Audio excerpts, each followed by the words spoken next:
हाँ भाई, जय हिंद दोस्तों। तो आज का कार्यक्रम शुरू कर लेते हैं। तो लास्ट क्लास में हमने ऑपरेशंस ऑन सेट्स के बारे में पढ़ा था भाई, ठीक है, जिसके अंदर हमने क्या क्या सीख लिया था। Union, intersection, difference, symmetric difference और कॉम्प्लीमेंट के बारे में हमने सीख लिया था, ठीक है। आज हमें डी मॉर्गन्स लॉ के बारे में पढ़ना है, नंबर 1 चीज़। और नंबर 2 चीज़ कुछ प्रैक्टिकल बेस्ड जैसे वर्ड प्रॉब्लम्स जो आती हैं हमारी, उनके बारे में आज की क्लास में हम पढ़ने वाले हैं, ठीक है। तो एक फॉर्मूला डेराइव करेंगे सबसे पहले और उसके ज़रिए हम इसको सीख लेंगे। पर उससे पहले डी मॉर्गन्स लॉ देख लेते हैं। तो लास्ट क्लास में मैंने आपको आखिरी में ये क्वेश्चन दिया था सॉल्व करने के लिए, तो एक बार इसको ट्राई करते हैं कि सॉल्व करके आंसर क्या आ रहा है भाई, ठीक है। यहाँ पर लिखा है A union B complement is equal to A complement intersection B complement. तो अगर मैं फर्स्ट क्वेश्चन की बात करूँ तो इसके अंदर ए यूनियन बी निकालने के लिए बोल रहे हैं सबसे पहले। तो ए यूनियन बी की वैल्यू अगर मैं यहाँ से देखूँ, यानी कि ए और बी दोनों के एलिमेंट्स आपने लेने हैं, ए और बी, यानी कि 2 3 4 5 6 7 8, ये हमारा क्या हो गया, ए यूनियन बी हो गया। और अगर मैं इसी का ही कॉम्प्लीमेंट करूँ तो A union B complement will be equal to, इसको छोड़ के बाकी का पूरा यूनिवर्स। तो इसको छोड़ के तो ज़्यादा कुछ नहीं है मेरे हिसाब से, 1 और 9 ही बच रहा है। अब अगर मैं बात करूं किसकी, अब अगर मैं बात करूं A complement intersection B complement, यानी कि इसके RHS वाली पार्ट की, LHS करके ये आया, ठीक है। अगर मैं इसका RHS सॉल्व करूं तो देखते हैं क्या है, ठीक है। अगर मैं इसको सॉल्व करता हूं तो देखो यहाँ पर क्या है, A complement intersection B complement. A complement की वैल्यूज़ क्या होंगी, 2 4 6 8 को छोड़ के सब कुछ, यानी कि 1 3 5 7 and 9। Intersection B complement, B complement की वैल्यू यानी कि इन सब को छोड़ के बाकी पूरा का पूरा यूनिवर्स। तो यहाँ पे देखो 1 आ जाएगा, 4 आ जाएगा, 6 आ जाएगा, 8 आ जाएगा और बस इतना ही आएगा। अगर मैं इन दोनों के कॉमन पार्ट की बात करूं, 9 भी आ जाएगा। अगर मैं इन दोनों के कॉमन पार्ट की बात करूं तो क्या क्या आ रहा है, 1 और 9 आ रहा है भाई सिर्फ, ठीक है। तो यहाँ पे भी देखो ए यूनियन बी कॉम्प्लीमेंट करके भी 1, 9 आ रहा था, और A complement intersection B complement करके भी 1, 9 आ रहा है। इसका मतलब ये जो दोनों वैल्यूज़ हैं ये आपस में क्या हैं, इक्वल है। ये हमारा भाई डी मॉर्गन्स का फर्स्ट लॉ है, ठीक है। क्या है, ए यूनियन बी का अगर आपने कॉम्प्लीमेंट करना है तो ए पे कॉम्प्लीमेंट आएगा, यूनियन जो है वो चेंज हो जाएगा इंटरसेक्शन में एंड देन बी पे कॉम्प्लीमेंट आएगा।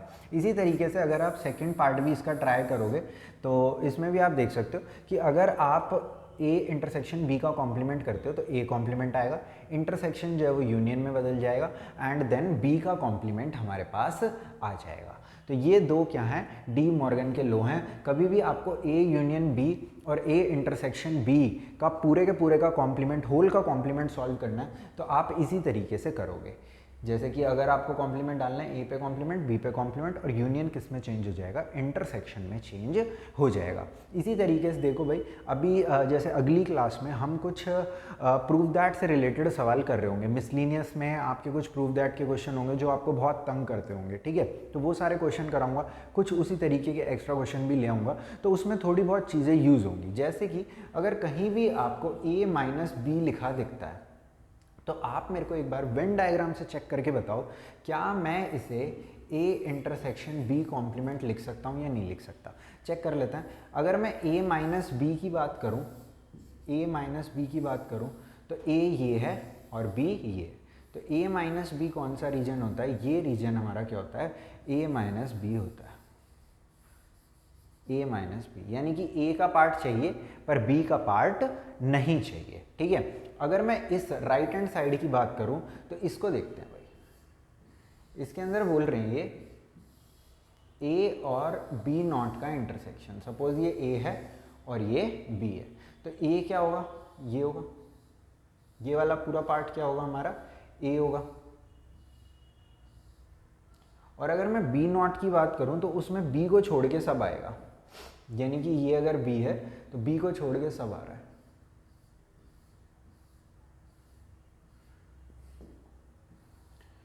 b को छोड़ के सब,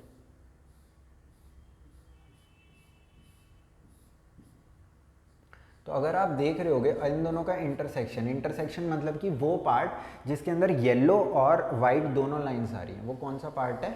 ये पार्ट है जहाँ पे वाइट और येलो दोनों लाइंस प्रेजेंट है। तो अगर आपको कहीं पर भी माइनस दिखता है तो आप उसे इस तरीके से लिख सकते हो, a minus B is equal to a intersection b not. ठीक है, तो इस तरीके से ये चीज़ भी ध्यान रखना। अब जो क्वेश्चन आज की क्लास में हमें करने हैं तो उनको करने के लिए मैं यहाँ पे थोड़ी सी एक चीज़ आपको बस बता रहा हूँ। ठीक है, सपोज अपने पास एक एलिमेंट था a और दूसरा एलिमेंट था सपोज b। एक एलिमेंट है a और दूसरा एलिमेंट है सपोज अपने पास b। एक एलिमेंट a और दूसरा क्या है? b है भाई। ठीक है, मेरे को एक चीज़ बताओ, अगर ये a है ये b है, अगर मेरे को a यूनियन b निकालना है तो मैंने क्या करा, यहाँ पे मैंने a में b ऐड कर दिया। a में मैंने क्या करा? b ऐड कर दिया। तो आप मेरे को खुद बताओ, जो ये वाला पार्ट है क्या ये 2 बार ऐड हो गया होगा? हाँ भाई, जो बीच वाला पार्ट है 2 बार ऐड हो गया होगा, पर करना कितनी बार चाहिए था? एक ही बार। a में अगर b जोड़ूंगा तो ये जो बीच वाला पार्ट है कितनी बार ऐड हो गया? 2 बार। पर जोड़ना कितनी बार चाहिए था? 1 बार। तो इसको मैं क्या कर देता हूँ? 1 बार सब्ट्रैक्ट कर देता हूँ।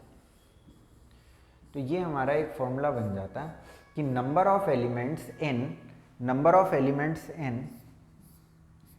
जितने a यूनियन b में एलिमेंट होंगे वो किसके इक्वल होंगे? Number of elements in a plus number of elements in b plus number of elements in a intersection b minus number of elements in a intersection b। Minus क्यों कर रहे हैं ये भी आपको समझ में आ गया। हमने a में जब b जोड़ा तो ये वाला पार्ट था ये a में भी आ गया और ये वाला पार्ट b में भी आ गया, पर जोड़ना कितनी बार चाहिए था? सिर्फ और सिर्फ एक ही बार जोड़ना चाहिए था। तो कोई बात नहीं, 2 बार जोड़ लिया था, 1 बार हमने क्या कर दिया? सब्ट्रैक्ट कर दिया। तो ये काफ़ी इंपॉर्टेंट है और इसी के ज़रिए हम क्या करेंगे? सारे सवाल करने वाले हैं। अच्छा, इसको इधर लेके आना चाहो, इसको इधर लेके जाना चाहो, कोई दिक्कत नहीं है। वो माइनस है, इधर आके प्लस हो जाएगा और ये प्लस है उधर जाके माइनस हो जाएगा।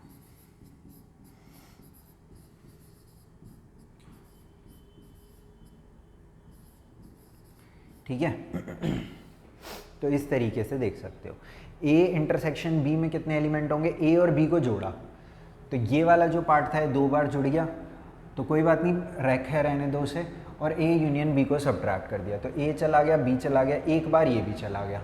ठीक है, तो 1 बार ये गया, कोई दिक्कत ही नहीं है, हमारे पास तो 2 बार था ना, 1 बार हमारे पास बच भी गया। ठीक है, तो ये थोड़ा सा ध्यान रखना आपने। अब कुछ क्वेश्चंस ले लेते हैं इसी से रिलेटेड। वेन डायग्राम से बता दूंगा, इससे बता दूंगा, दोनों तरीक़ों से मैं आपको सारे क्वेश्चंस बता दूंगा भाई। ठीक है, ये क्या एक बार देखें, इनके कॉम्प्लीमेंट्स लिखने हैं भाई। Taking the set of natural numbers as universal set, natural numbers का सेट अगर यूनिवर्सल सेट है तो आपको इनके कॉम्प्लीमेंट्स लिखने हैं। ये होमवर्क में करके आना। ठीक है, ये थोड़ा सा एक क्वेश्चन अच्छा दिख गया मेरे को तो इसको ले लो, इसको होमवर्क में करके आना। जैसे इवन नंबर का नेचुरल नंबर का था तो यहाँ पे कॉम्प्लीमेंट क्या हो जाएगा? ऑड हो जाएगा। ऑड है तो इवन हो जाएगा। मल्टीपल ऑफ 3 है तो जो मल्टीपल ऑफ 3 नहीं है वो हो जाएंगे। प्राइम है तो इसके अंदर 1 और कंपोजिट हो जाएगा। ठीक है, एक और क्वेश्चन बढ़िया उसमें दिख रहा था, वो भी होमवर्क में लो। ये क्या है? ये तो यही आएगा, ये लो। अरे ये तो बढ़िया सवाल है, कराया क्यों नहीं मैंने ये? चलो क्लास के आखिरी में मैं ही करा दूँगा इसे रहने दो, आप होमवर्क में रहने दो इसे आप। चलो भाई, तो कंटिन्यू करते हैं।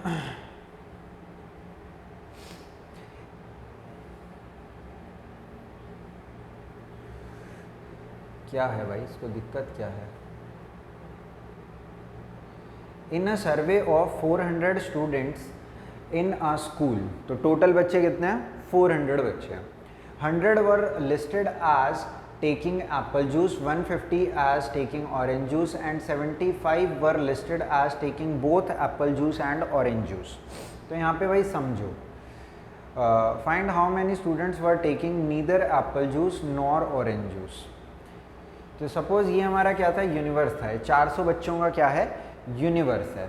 इसके बाद इसके अंदर कुछ बच्चे ऐसे हैं जिन्हें एप्पल पसंद है और कुछ बच्चे ऐसे हैं जिन्हें ऑरेंज पसंद है। तो यहाँ पर ये क्या कह रहे हैं, ये क्या है, हमारे टोटल यूनिवर्स के 400 बच्चे हैं, 400 बच्चे हैं। तो यहाँ पर लिखा है 100 students were listed as taking apple juice. Apple कितनों को पसंद है, 100 को, और ऑरेंज कितनों को पसंद है, 150 को। दिमाग में भी करे जा सकते हैं सब कुछ, कोई ज़्यादा बड़ी बात नहीं है। And 75 were listed taking as both, यानी कि एप्पल और ऑरेंज दोनों पसंद है कितने को, 75 को। यानी कि इस रीजन में कितने लोग प्रेजेंट हैं, 75 प्रेजेंट है। इन्होंने क्या कहा था, एप्पल में कितने होने चाहिए, टोटल 100 होने चाहिए। एप्पल में टोटल कितने होने, 100, पर यहाँ पे 75 आ गए, तो यहाँ पे कितने हो गए, 25 हो गए। तो ये टोटल कितने बन गए, 100 बन गए। ऑरेंज में कितने हैं, 150, ऑरेंज में 150 होनी चाहिए थी, यहाँ 75 आ गए, तो सिर्फ ऑरेंज वाले कितने हो गए, 75 हो गए। ठीक है, और क्या बोल रहे हैं, 150 as taking orange juice, 75 for taking, क्या चाहते हैं ये, find how many students were taking neither apple juice nor orange juice. तो कम से कम एक जूस पीने वाले ये बच्चे हैं कितने, 175। तो कोई भी जूस ना पीने वाले कितने हो जाएंगे, यहाँ पर 225 बच्चे हो जाएंगे हमारे पास। 225 बच्चे ऐसे हो जाएंगे जो ना तो एप्पल जूस पीते हैं ना ऑरेंज जूस पीते हैं।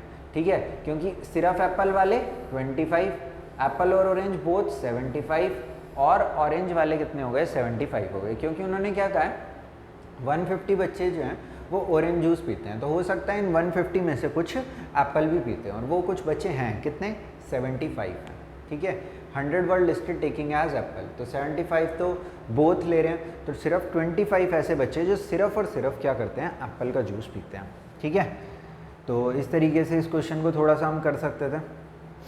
अगला क्वेश्चन देखते हैं। तो वेन डायग्राम से बता दिया मैंने आपको ये। ठीक है,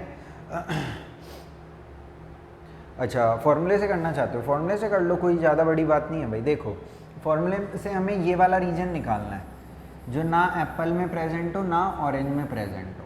ठीक है, तो बेसिकली हमें यूनिवर्स में से क्या सब्ट्रैक्ट करना है, number of elements in A union B, ये हमें सब्ट्रैक्ट करना है। ठीक है, तो इसके लिए हमें पहले ए यूनियन बी कैलकुलेट करना पड़ेगा। तो number of elements in A union B will be equal to number of elements in A plus number of elements in B minus number of elements in A intersection B।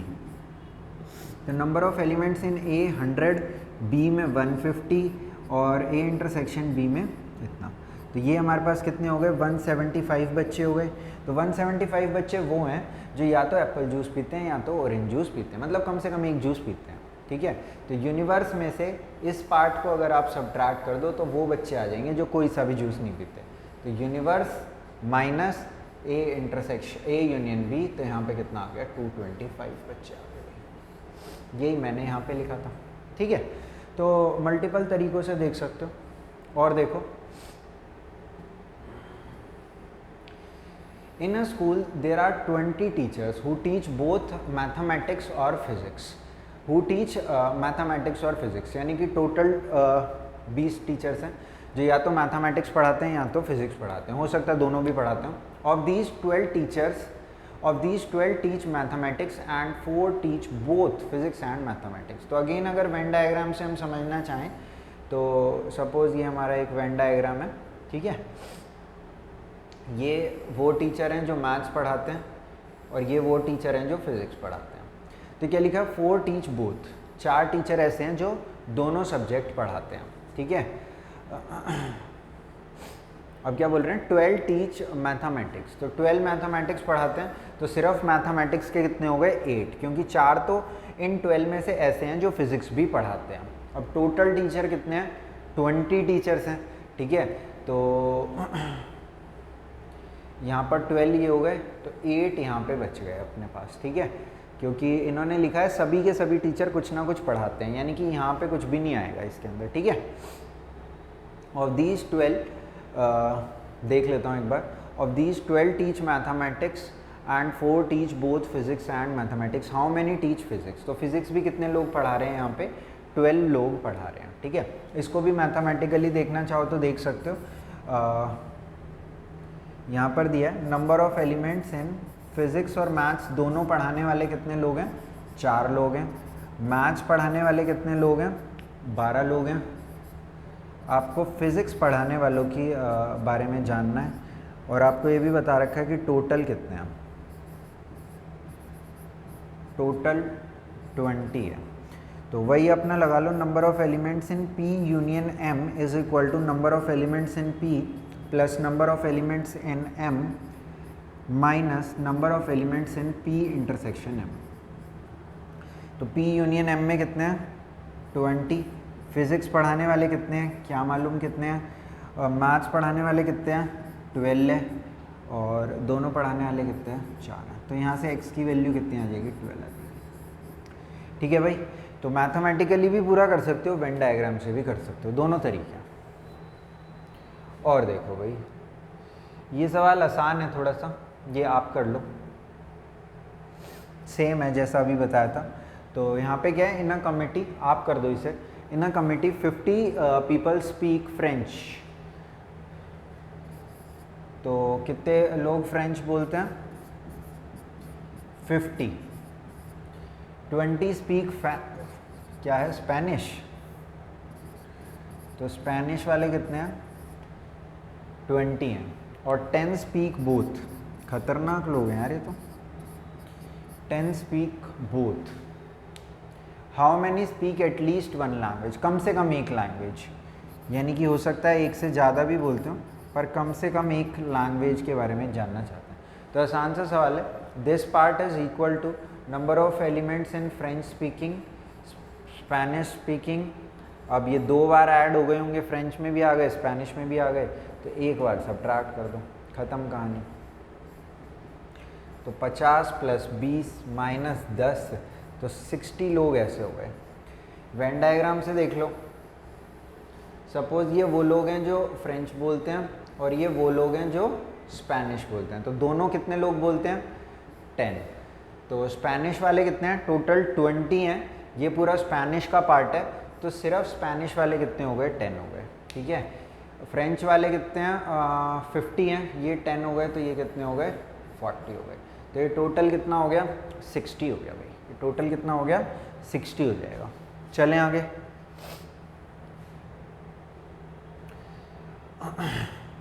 दो question बस मैं और कराऊंगा, एक question आप घर से करना, ठीक है।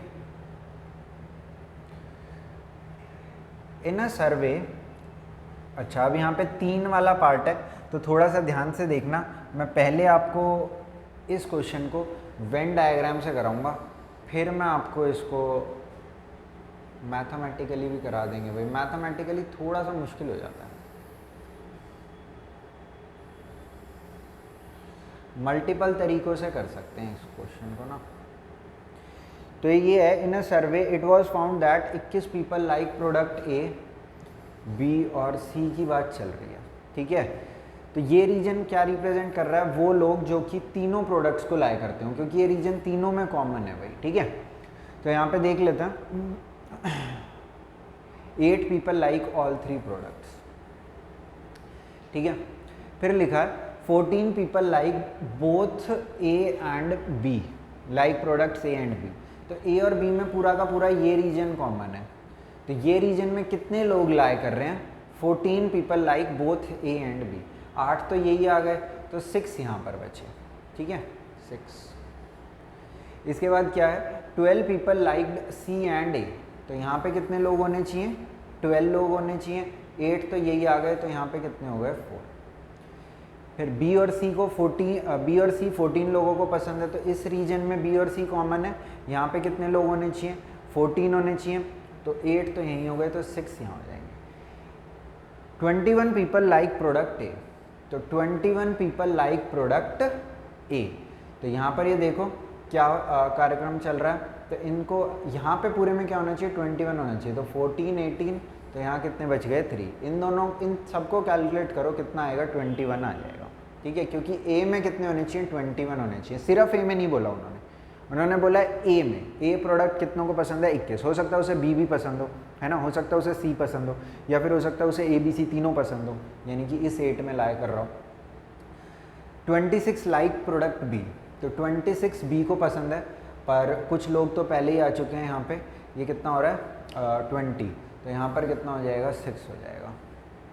और सी प्रोडक्ट 29 लोगों को पसंद है, पर 18 तो यही हो गया, तो यहाँ पर कितना आ जाएगा 11 आ जाएगा। क्या पूछा है, how many people like product C only, तो सी ओनली कितनों को पसंद है 11 को पसंद है। ठीक है, इसको और भी तरीक़ों से करा जा सकता है, मैं बता देता हूँ। एक तरीका तो ये आपको बता दिया मैंने, एक तरीका और बता देता हूँ। उसके अंदर आप रीजन्स को डिफाइन कर सकते हो, सीधा वेन डायग्राम नहीं कर सकते। आप इस तरीके से कह सकते हो कि ये रीजन ए है ना, ये रीजन बी है, ये रीजन सी है, ये रीजन सपोज डी है, ये ई है, ये एफ है, ये जी रीजन है। ठीक है, तो इसी जो यहाँ पे मैंने करा है इसी को ए बी सी डी की फॉर्म में भी कर लेते हैं कई बार, तो इस तरीके से भी आप कर सकते हो। अगर पूरा ही मैथमेटिकली करना है तो वो भी कर देते हैं, कोई ज़्यादा टेंशन की बात नहीं है। देखो, अगर हमें कैलकुलेट करना हो number of elements, formula derive करेंगे, थोड़ा सा दिमाग से सोचना। A union B union C, ये करना था, तो मैंने यहाँ पे क्या करा, number of elements in A और number of elements in B और number of elements in C को क्या करा, मैंने ऐड कर दिया।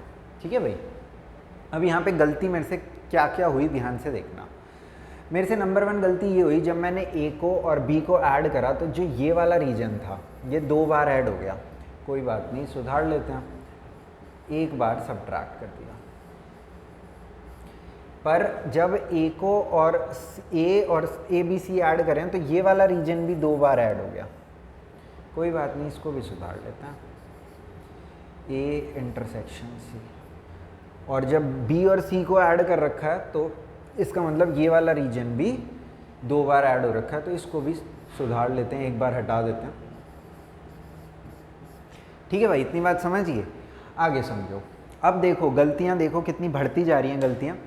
ए बी और सी तीनों को ऐड करा था, कोई टेंशन नहीं थी, पर मैंने ये कहा कि इस वाले रीजन को 2 बार ऐड कर लिया तो एक बार सब्ट्रैक्ट कर लिया, इस वाले रीजन को भी 2 बार ऐड कर लिया, एक बार सब्ट्रैक्ट कर लिया, इस वाले रीजन को भी 2 बार ऐड कर लिया, सब्ट्रैक्ट कर लिया। अब देखो एक गलती हो चुकी है यहाँ पे, ये हो चुकी है, जब ए को बी को और सी को ऐड करा था तो जो ये वाला रीजन था जो तीनों में कॉमन था, 3 बार ऐड हो गया था। ए में भी आ गया था, बी में भी आ गया था और सी में भी आ गया था। ठीक है, अब यहाँ पे एक गलती क्या हुई, जब हमने इन्हें सब्ट्रैक्ट करा तो ये एक बार गया, फिर दूसरी बार भी ये वाला चला गया और तीसरी बार भी ये वाला चला गया, यानी कि 3 बार आया था, तीनों बार चला गया। पर एक बार तो हमें चाहिए ना, तो एक बार कोई बात नहीं चाहिए तो यार गुस्सा मत हो, लिख लो A intersection B intersection C. ठीक है, तो ये कार्यक्रम है भाई इसका। तो इस तरीके से इसका मैंने फॉर्मूला आपको थोड़ा सा बताने की कोशिश करी है, तो इस तरीके से भी आप इस क्वेश्चन को कर सकते हो। ठीक है, चलो एक क्वेश्चन और लेते हैं। ये सेम टाइप है भाई, ये क्वेश्चन ठीक है, और ये जो सेम टाइप है आप होमवर्क के लिए लिख लो, बिल्कुल सेम है, एग्जैक्टली सेम। कर दूं क्या, कर दूं क्या, कर दूं क्या है आपका सवाल? चलो कर देता हूँ, सारी चीज़ होमवर्क के लिए कहता हूँ फिर मैं खुद ही कर देता हूँ, कोई बात नहीं। देखो, तो यहाँ पे सर्वे कितने लोगों का है, 60 लोगों का है। It was found that 25 read newspaper H, T and I, 3 read all 3 newspaper, 9 read both H and I. 9 होने चाहिए तो यहाँ कितने आ जाएंगे, 6 बन गए ना, 9 बोथ एच एंड आई में बन गए 9। 11 read both H and T, H पागल पागल हो क्या मैं, एच एक सेकंड रुक जाओ, 9 read both H and I, तो एच एंड आई में ये रीजन कॉमन है तो 6 यहाँ आना चाहिए, ये बन गए 9। 11 read both H and T, तो 11 यहाँ पे, तो 8 यहाँ पे आ जाएगा। 8 read both T and I, यहाँ पे 8 होने चाहिए तो 5 ये 3 ये हो गए तो 5 यहाँ हो गए, टोटल 8 बन गए। ठीक है, इसके बाद क्या है, it was found that 25 people read newspaper H. ये कितने होने चाहिए, 25 होने चाहिए, पर अभी कितने हो रहे हैं, 11 और 6 कितना हो गया, 17 हो गया। तो ये होने कितने चाहिए थे, 25, तो 17 ये आ गए, तो 8 यहाँ पर आ जाएंगे। और देखो 26 रीड न्यूज़पेपर टी, तो 11 16, तो 26 होने चाहिए थे, तो 10 ये आ गए, ठीक है। फिर क्या, 26 रीड न्यूज़पेपर आए, तो ये 14 ये हो गए, तो यहाँ पर कितने हो गए, 12 ये हो गए भाई, ठीक है। 14 तो आई में पहले से ही बैठे हैं 3, फिर 26 टोटल होने चाहिए थे आई में, तो यहाँ पर ये कितने लिख लिए मैंने, 12 लिख लिए। क्या चाहते हैं अब ये देख लेते हैं। देखो भाई ये कह रहे हैं the number of people who read at least 1 newspaper, कम से कम एक, यानी कि इन सब का सम चाहिए इन्हें, तो इन सब का सम कर लो, आपको पता चल जाएगा। The number of people who read exactly 1 newspaper, यानी कि 10 + 10 + 10 30 हो जाएगा, तो ठीक है। तो एटलीस्ट 1 भी निकाल ही लो, 38 44 47 52 हो जाएगा, ठीक है। यानी कि 8 लोग ऐसे भी होंगे जो कोई भी न्यूज़पेपर नहीं पढ़ रहे, क्योंकि टोटल कितने हैं, 60 हैं। तो 52 अगर इस पोर्शन में आ रहे हैं, किसमें, H union T union I में, तो 8 बाहर बच जाएंगे, ठीक है। एक क्वेश्चन और लेते हैं, ये वाला क्वेश्चन थोड़ा ठीक है भाई, यही है ना।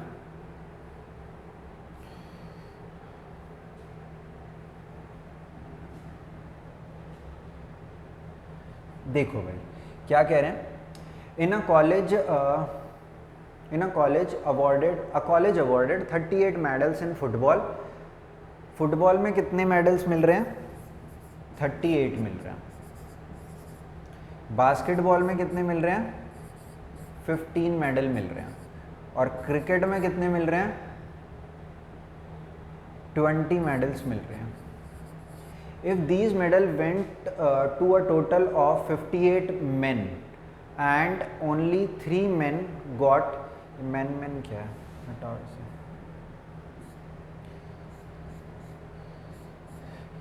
ठीक है। किसी को भी मिल सकते हैं भाई मेडल, तो उसमें मैन का क्या है। If these medal went to a total of 58 men, ठीक है।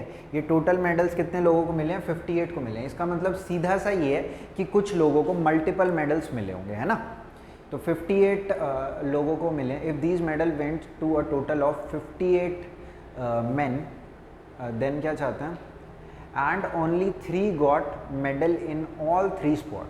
3 लोग सिर्फ ऐसे थे जिनको तीनों स्पोर्ट्स में मेडल मिले हैं। How many received medal in exactly 3 sports, ठीक है। तो ये आपको निकालना है। तो एक बार आप ट्राई कर लो इसे, फिर मैं भी कर लेता हूँ ट्राई। 15 मिले हैं बास्केटबॉल में, ठीक है, करो। इसका मेरे हिसाब से आ जाएगा 38 48 58 63 73 9 आएगा आई गेस, देखते हैं। चलो भाई देख लेते हैं इसके अंदर क्या कार्यक्रम कह रहे हैं। तो यहाँ पे मैं एक थोड़ा सा ही बना लेता हूँ वेन डायग्राम का कार्यक्रम। इजी हो जाता है ना भाई वेन डायग्राम से बनाना, थोड़ा सा सॉल्व करना इजी हो जाता है, इसलिए मैं वेन डायग्राम से बना लेता हूँ।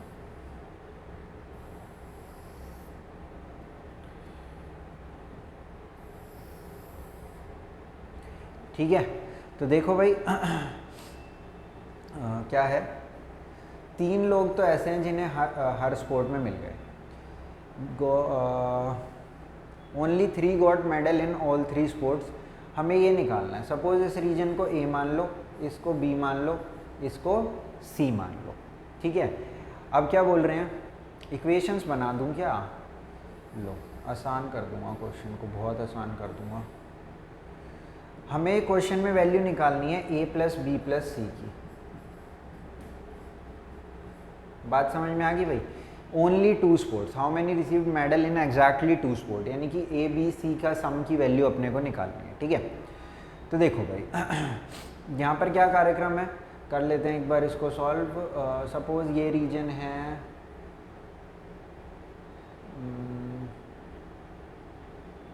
एक सेकंड रुक जाओ बस, 38 मेडल्स इन फुटबॉल। सपोज ये फुटबॉल है, ये बास्केटबॉल है और ये क्या है, क्रिकेट है। ठीक है, तो फुटबॉल में कितने लोगों को मिले मेडल्स? 38 को मिले हैं। तो 38 में से अगर सिर्फ इस रीजन की बात करूं तो इधर कितने आएंगे, 35 माइनस बी माइनस सी। और अगर मैं इस रीजन की बात करूं बास्केटबॉल की, तो यहाँ कितने आएंगे, 12 माइनस बी माइनस सी। और अगर सिर्फ क्रिकेट की बात करूं तो यहाँ कितने आएंगे, 17 माइनस ए माइनस सी। ये तीनों हटा दिए 20 में से। ठीक है, अब क्या बोल रहे हैं कि ये टोटल जो होना चाहिए ये किसके मिला के इक्वल होना चाहिए, if these medals went to exactly कितने sports person, went to a total of 58। तो इस पूरे का सम किसके इक्वल होना चाहिए, 58 होना चाहिए। यहाँ से ABC की वैल्यू मिल जाएगी, मैं करता हूँ, टेंशन मत लो, मैं करता हूँ। तो इसको सम कर लेता हूँ, 51 68 माइनस ए माइनस बी माइनस सी और 68 है ना, गलत कर दिया क्या, 67 है। ये किसके इक्वल होना चाहिए, 58 के इक्वल होना चाहिए। तो यहाँ से a प्लस बी प्लस सी की वैल्यू कितनी आ जाएगी, 9 आ जाएगी। ठीक है, तो ये कार्यक्रम था भाई, मुश्किल सवाल था, बढ़िया, नाइस।